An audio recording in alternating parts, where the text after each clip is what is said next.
bagaimana kabarnya? Tetap jaga kesehatan ya. Walaupun situasi seperti ini, Ibu harap kalian tetap sehat, tetap semangat dalam mengikuti kegiatan pembelajaran. Hari ini kita akan belajar polimorfisme dengan overloading. Pernahkah kalian memperhatikan bentuk fisik atau perilaku orang sekitar?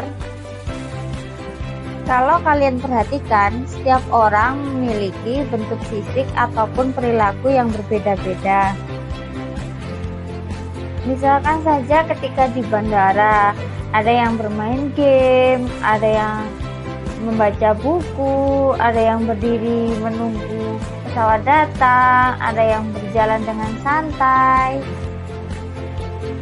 Di dalam pemrograman, perbedaan sifat ataupun perilaku dalam suatu kelompok tertentu kita sebut dengan polimorfisme.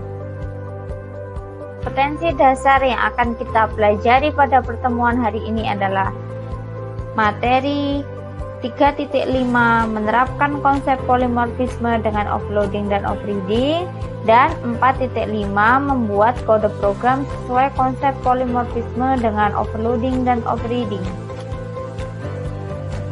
Tujuan pembelajaran pada pertemuan ini ada 4. Yang pertama adalah kalian bisa memahami, yang kedua kalian bisa menerapkan, yang ketiga kalian bisa menganalisis konsep polimorfisme dengan overloading dengan tepat. Kemudian yang terakhir kalian harus bisa membuat kode program sesuai konsep polimorfisme dengan overloading dengan benar. Materi pembelajaran kita yang pertama adalah tentang polimorfisme, kemudian yang kedua tentang overloading. Jadi nanti bagaimana penerapan polimorfisme ini dalam overloading? Ayo kita belajar. Polimorfisme adalah sesuatu yang memiliki banyak bentuk. Polimorfisme sering dikaitkan dengan penggunaan lebih dari satu metode dengan nama yang sama. Di dalam pemrograman, konsep polimorfisme diterapkan dengan konsep overloading dan offreading. Overloading adalah penggunaan 2 atau lebih metode dalam kelas yang sama dan namanya metode itu sama. Misalkan di sini kita ambil contoh orang tadi ya, kelas orang. Orang itu kan banyak. Namanya berbeda-beda. Kemudian ada yang punya hobi, ada yang tidak. Misalkan di sini ada Erik. Erik punya hobi bermain game. Kemudian ada lagi Edo. Edo tidak mempunyai hobi, dan masih banyak lagi. Ini adalah penerapan kode program untuk overloading. Misalkan tadi kita ambil contoh kelas orang itu ya. Orang itu kan ada banyak. Misalkan di sini perilakunya kan berbeda-beda. Misalkan perilaku orang pertama dia pasti punya nama, kemudian dia punya hobi. Kemudian yang orang kedua dia punya nama tapi dia tidak punya hobi. Dari penjelasan sebelumnya dapat kita simpulkan bahwa overloading itu adalah 1. Memiliki nama metode yang sama, yang kedua terletak dalam kelas yang sama, yang ketiga parameter inputannya berbeda. Berikut ini adalah demonstrasi cara membuat kode program polimorfisme dengan overloading. Selamat menyaksikan. Saya akan mencoba untuk mendemonstrasikan cara membuat kode program untuk polimorfisme dengan konsep overloading ya. Untuk membuat kode program, yang pertama kita lakukan, kita perlu membuat project baru terlebih dahulu. Cara untuk membuat project baru bisa menggunakan ini, menu bar file, atau melalui icon ini ya. Misalkan saya pakai menu bar file ya, nanti filenya tinggal diklik, terus pilih new project, terus di bagian sini pilih Java, terus di sini pilih Java application, terus next. Terus di bagian project name ini silakan diisi nama projectnya. Misalkan nama projectnya adalah contoh poly overloading. Kemudian di bagian project location ini untuk menentukan tempat penyimpanan project name, ini bisa diganti. Silakan kalau misalkan mau diganti tinggal diklik tombol browse. Kalau sudah semuanya, di sini tinggal diklik saja tombol finish. Setelah finish, maka nanti akan tampil file project kita ya. Di sini tadi kita membuat projectnya namanya adalah contoh poly overloading, maka di sini nama kelasnya juga contoh poly overloading. Kemudian ini ada baris komentar, bisa kita hapus.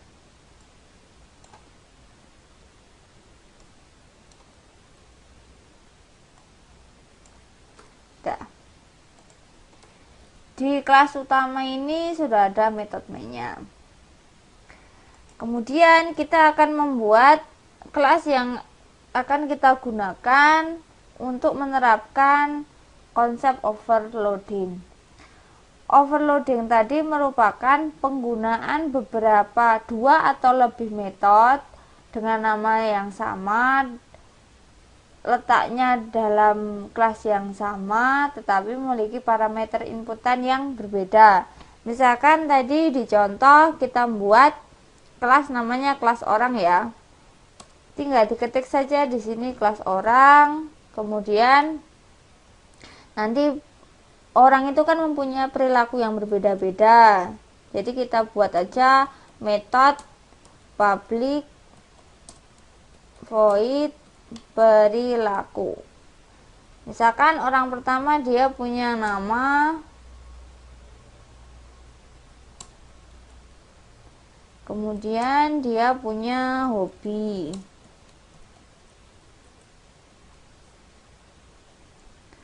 Kemudian orang kedua, nama metodenya masih sama ya, perilaku. Dia punya nama, tapi dia tidak mempunyai hobi. Jadi parameternya berbeda. Misalkan saja di sini kita isi sistem out print, kita cetak namanya, nama sama dengan plus nama, jadi memanggil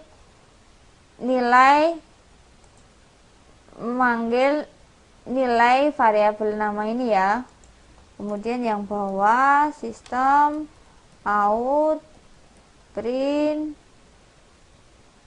hobi sama dengan plus hobi. Nah, yang bawah juga sama, karena dia punya satu inputan, maka yang ditampilkan cuma satu inputan saja. Kalau sudah selesai seperti ini, tinggal kita buat kode program di dalamnya metode main untuk memanggil isi dari setiap metode ini.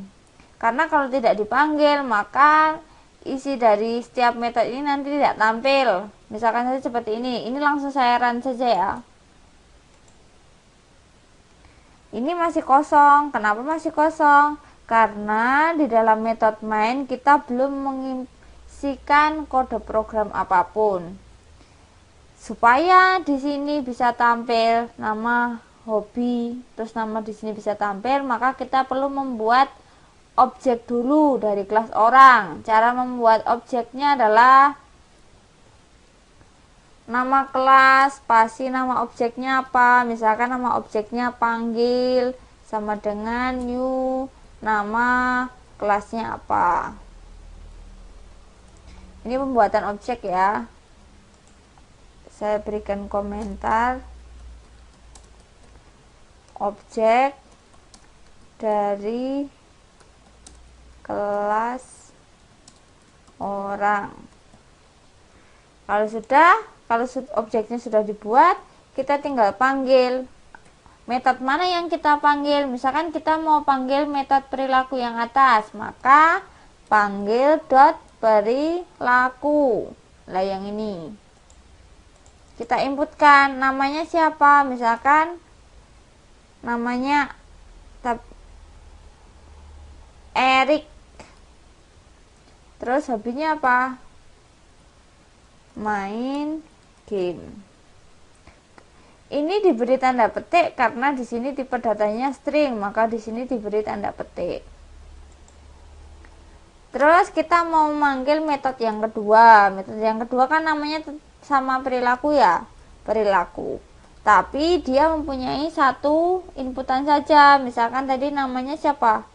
Edo. Nah, kalau sudah bisa kita run. Maka di sini akan tampil namanya siapa? Erik. Erik kan di sini hobi. Hobi sama dengan hobi. Hobinya apa tadi? Main game. Terus tadi metode kedua panggil dot perilaku buka petik Edo.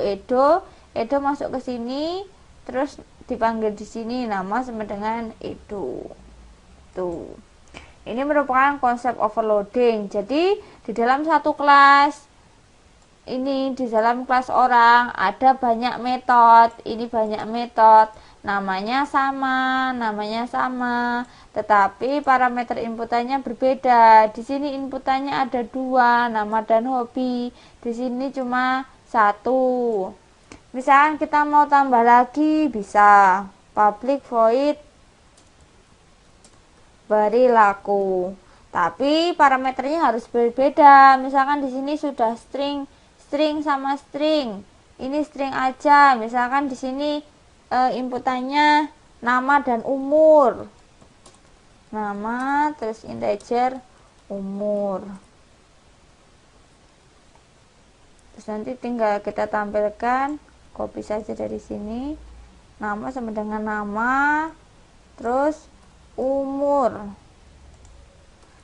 itu angka ya, makanya ini kenapa pakai integer. Terus kita panggil di sini, panggil dot perilaku, namanya misalkan Susan, umurnya berapa? 20 tahun.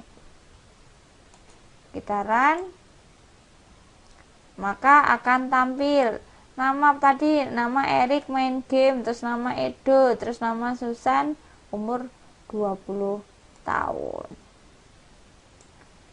Jadi untuk overloading dia metodenya tidak terbatas. Jadi dalam satu kelas boleh banyak metode memiliki nama yang sama, tapi harus diingat parameter inputannya harus berbeda, baik urutannya ataupun tipe datanya boleh.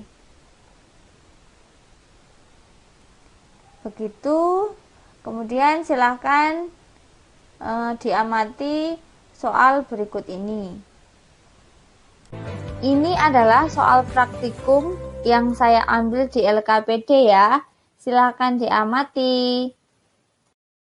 Terima kasih semuanya. Selamat belajar. Semoga bermanfaat.